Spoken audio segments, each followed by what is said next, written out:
우리가 이사야 56번째 시간으로 복이 있느니라 라는 제목으로 같이 말씀을 나누도록 하겠습니다. 오늘 본문은 하나님의 심판과 회복에 대한 말씀을 주십니다. 하나님의 심판을 받은 자들의 공통된 특징은 하나님의 경고의 말씀을 듣지 않는다는 것입니다. 이 땅에서도 사람들은 다른 사람의 말을 무시하고 우습게 여기다가 곤경에 빠지는 경우가 참 많습니다. 부모님들의 말을 무시하고 선생님들의 말을 듣지 않고 그리고 사회 규범의 말을 듣지 않다가 큰 일을 당하는 경우를 우리는 종종 봅니다. 오늘 본문 9절에서 11절에 보면 이 안연한 여인들, 염려 없는 여인들이 나오는데 그들은 하나님의 경고를 듣고 있음에도 불구하고 돌이키거나 회개함이 없고 육신의 안일함에 쫓아 영적으로 잠들어 있는 모습으로 살아가고 있는 유다 사람들을 향해 경고하시는 말씀인 것입니다. 하나님께서는 무너져 내리고 있는 유다를 향해 정신 차리라고 경고하시는데 그들은 염려 없음과 그리고 안일함과 나태함에 빠져 있는 것입니다. 하나님의 말씀을 따라 살면서 누리는 평안이 아니라 거짓되고 임시적인 안일함을 누리면서 그 속에 빠져서 나올 생각을 하지 않는 거예요.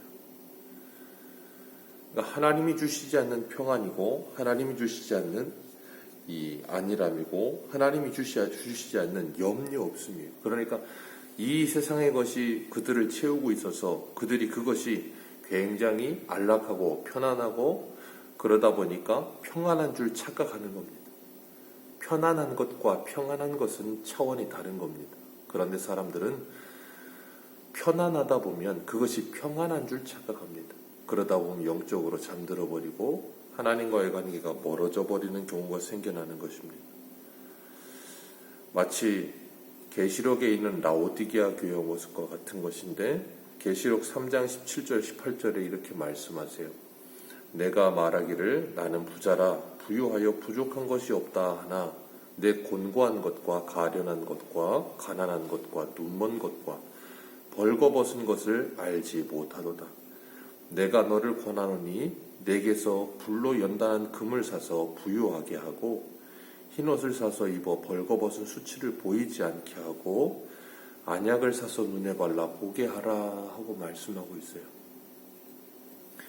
외적으로 육적으로는 지금 부족함이 없어요. 부하고 모자란 게 없어요. 그러다 보니까 안연하고 안락하고 염려가 없는 것 같아요. 그리고 나는 평안하다 하고 착각하고 있는 거예요.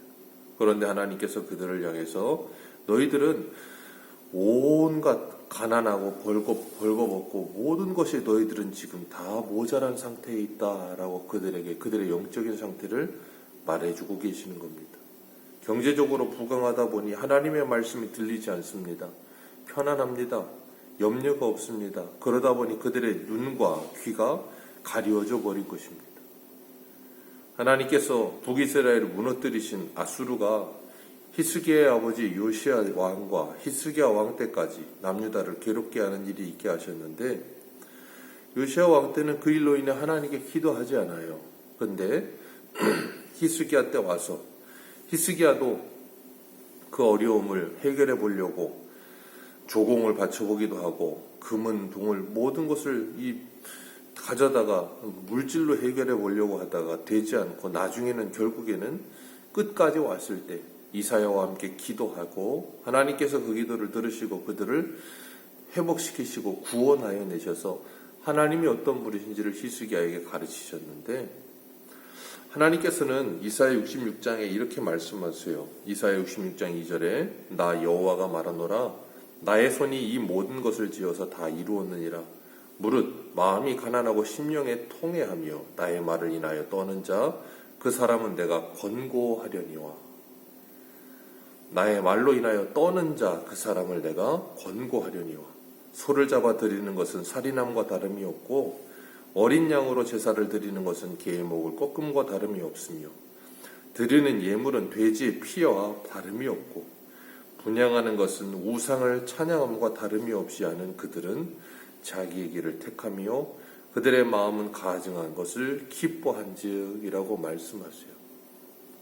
하나님은 하나님의 말씀을 듣고 두려워 떠는 자를 하나님께서 권고하신다. 그들을 지켜보시고 보호하신다라고 말씀하세요. 그런데 하나님의 말씀을 듣고도 떨지 않아요.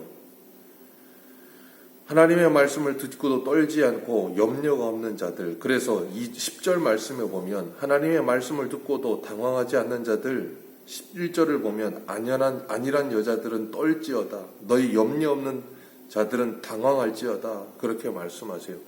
하나님의 말씀으로 인해 떨지 않고 하나님의 말씀으로 인해 염려하거나 당황하지 않는 자들은 하나님께서 그들이 염려하고 당황할 만한 것으로 그들을 염려하고 당황하게 만들어 버리시겠다는 거예요. 그 말은 여기 보면 포도 수확을 거두어 버리시고 모든 그들의 물질적인 것, 그들이 추구하고 있는 모든 것들을 다 거두어 버려서 그들로 하여금 두려우며 염려하며 그들로 하여금 괴로움에 빠지게 만들어 버리시겠다는 거예요. 왜냐하면 그러기 전에는 그들이 영적으로 심각한 문제에 빠져 있다는 걸 깨닫지 못한다는 거예요. 마치 육적인 죄를 지어야만 죄인 줄 알고 영적인 죄를 지으면 그것이 죄가 아니라고 착각하는 자들과 똑같은 모습으로 지금 상황에 빠져 있는 그들을 육적인 괴로움을 통해서라도 내가 이렇게 심각한 지금 죄를 짓고 있구나 하는 걸 깨닫게 하시고야 마시겠다는 거예요. 그 이유는 뭐냐면 하나님께서 그들을 되돌리시기 위해서 그렇게 말씀하시는 거예요. 그래서 하나님께서 14절의 말씀에 우리 같이 한번 읽겠습니다. 시작. 대저 궁전이 폐하되며 인구 많던 성읍이 적막하며 오벨과 망대가 영원히 구렬이 되며 들나귀가 즐기는 곳과 양떼의 초장이 되려니와. 아멘. 하나님께서 완전히 다 무너뜨려 버리신다는 거예요. 궁전도 무너뜨리시고 성읍도 적막하게 만드시고 포도원도 열매가 없게 만들어 버리시고 땅에는 가시와 찔레가 나며 희락의 성읍 기뻐하는 모든 집에 찔레와 가시가 나게 하며, 그러니까 사방으로 우겨싸임을 당하게 하시겠다는 말과 똑같은 거예요. 왜냐하면 아무리 이야기를 해도 당황하거나 염려하거나 떨거나 두려워하지 않는다는 거예요. 하나님께서 그들을 고치시기 위해 이렇게라도 하시겠다라고 말씀하세요. 예레미야 1장 10절에 보면 보라 내가 오늘날 너를 열방 만국 위에 세우고 너를 뽑으며 파괴하며 파멸하며 넘어뜨리며 건설하며 심게 하였느니라. 하나님께서 다시 건설하시기 위해서라면 뽑고 파괴하고 파멸을 해서라도 하나님께서 이스라엘을 뽑아서 바벨론에 넘겨놓으시는 한이 있더라도 그들을 다시금 하나님의 말씀으로 말미암아 두려워 떨게 만드시겠다라고 말씀하시는 거예요. 하나님을 경외하게 만들겠다. 하나님의 말씀을 무시하고 하나님의 말씀을 믿지 않으며 하나님의 말씀을 농담처럼 여기는 그들을 하나님의 말씀의 무게를 경험하게 하시겠다라고 말씀하시는 거예요. 그래서 15절 말씀에 보면 마침내 위로부터 영을 우리에게 부어주신다라고 말씀하세요. 이 모든 괴로움을 통과하고 나서 마침내 영을 위로부터 부어주신다. 하나님의 신이 하나님의 영이 임하면 어떻게 돼요? 고린도전서 12장에 말씀하시는 것처럼 예수를 주라 시인하게 하시느니라. 하나님을 하나님으로 분명하게 인식할 수 있는 믿음을 주신다는 거예요. 성령께서 하나님을 인지하고 인정하게 만드시겠다. 하나님을 경외하게 만들고 하나님의 말씀에 두렵고 떨림으로 우리의 구원을 이루어가게 만드시겠다라고 말씀하시는 거예요. 그리고 나면 광야가 아름다운 밭이 되며 아름다운 밭을 숲으로 여기게 되리라. 그러고 나면 다시 회복되리라. 새로운 나라가 시작되리라 라고 말씀하세요. 그래서 정의가 광야에 거하며 공의가 아름다운 데 거하리니 공의의 열매는 화평이요 공의의 결과는 영원한 평안과 안전이라 라고 말씀하세요. 하나님의 나라가 이렇게 회복되어질 것이다 라고 말씀하시는 거예요. 세상 것으로 가득히 채워서 거짓 평안과 거짓된 안일함에 빠져서 당황함도 없고 하나님의 말씀에 두려워하지도 않고 하나님의 말씀에 떨지도 않는 영적으로 꽉 막혀 있는 그들에게 육적인 두려움과 괴로움을 통해서라도 그들이 지금 영적인 심각한 이 문제에 지금 처해 있다는 걸 깨닫게 하셔서 그들을 돌이키게 만드시고 그들에게 하나님의 성령을 부으셔서 마침내 회복시켜내시고야 마시겠다. 그것이 하나님의 구원입니다. 그 하나님의 구원을 경험한 사람들은 진정한 평안과 진정한 기쁨에 살아가게 되는 거죠. 그리고 나면 두려워 떨어야 하고 당황해야 될 대상이 바뀌게 되는 겁니다. 전에는 포도원이 사라지고 성읍이 사라지고 궁전이 사라지면 두렵고 떨리고 괴로웠는데 이제는 하나님의 영이 떠나가면 두렵고 떨리고 괴로움으로 바뀌게 되는 거예요. 두려움의 대상, 떨림의 대상, 당황함의 대상이 바뀌는 거예요. 하나님께서 우리들에게 그런 은혜를 허락하시겠다. 하나님의 영을 부어주셔서 그렇게 하시겠다라고 말씀하시는 거예요.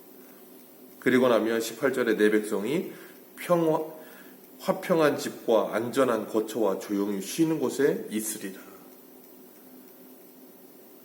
화평한 집과 평안한 거처와 조용히 쉬는 곳이 어디겠어요? 예수 그리스도 안에 있는 거예요.